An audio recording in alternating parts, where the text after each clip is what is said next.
Hi ആരോ ക്രിയേഷനിലേക്ക് എല്ലാവർക്കും സ്വാഗതം. എൻ്റെ ചാനൽ ആരെങ്കിലും പുതിയതായിട്ട് കാണുന്നുണ്ടെങ്കിൽ സബ്സ്ക്രൈബ് ചെയ്തിട്ട് കാണാം കേട്ടോ. അതുപോലെ തന്നെ വീഡിയോ ലൈക്ക് ചെയ്തിട്ട് കണ്ടു തുടങ്ങി ഇഷ്ടപ്പെട്ടാൽ കമൻറ്റ് ചെയ്യാൻ മറക്കരുത് കേട്ടോ.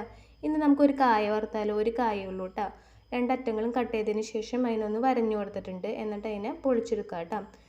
തൊലിയൊക്കെ പൊളിച്ചതിന് ശേഷം ഒരു പാത്രത്തിനകത്തേക്ക് ഇട്ടിട്ട് അത് മുങ്ങിക്കിടക്കാൻ പാകത്തിന് വെള്ളം ഒഴിച്ചിട്ട് ആവശ്യത്തിന് മഞ്ഞൾപ്പൊടി അതിനകത്തേക്ക് ഇട്ട് കൊടുക്കുക.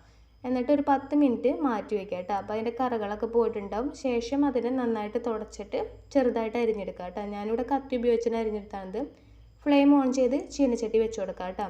അപ്പോൾ ചീനച്ചട്ടി ചൂടാവുന്ന സമയം കൊണ്ട് നമുക്കൊരു ചെറിയ കപ്പിനകത്ത് ആവശ്യത്തിനുള്ള വെള്ളം എടുത്ത് ഉപ്പും മഞ്ഞൾപ്പൊടിയും മിക്സ് ചെയ്ത് വെക്കുക കേട്ടോ. അപ്പോൾ അതിനകത്തേക്ക് ഒഴിച്ചു കൊടുക്കാനാണ്. ചീനച്ചട്ടി നന്നായിട്ട് ചൂടായപ്പോൾ വെളിച്ചെണ്ണ ഒഴിച്ച് കൊടുത്തിട്ടുണ്ട്. വെളിച്ചെണ്ണ ചൂടായിട്ടുണ്ട്.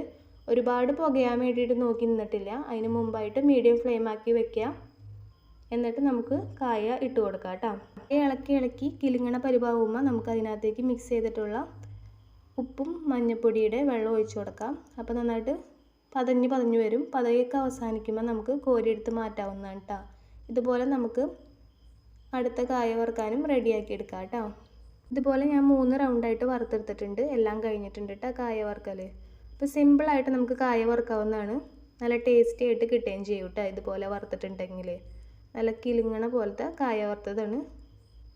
ഒരു കായ ഉണ്ടെങ്കിൽ നമ്മുടെ വീട്ടിലേക്ക് ആവശ്യത്തിനുള്ള കായ വറുത്തത് റെഡിയാക്കാം കേട്ടോ. ഞാൻ വേറൊരു പാത്രത്തിനകത്തേക്ക് മാറ്റുന്നുണ്ട് കേട്ടോ. അപ്പോൾ ഇത്രേ ഉള്ളൂ കായ വറുത്തത്. ഇനി നമുക്കിതിൻ്റെ സൗണ്ട് ഒന്ന് കേട്ടാലോ. എത്രത്തോളം ക്രിസ്പിനെസ് ഉണ്ടെന്ന് നോക്കണ്ടേ ഇനി. അപ്പോൾ നമുക്കിനി സൗണ്ട് കേൾപ്പിച്ചു തരാം കേട്ടോ.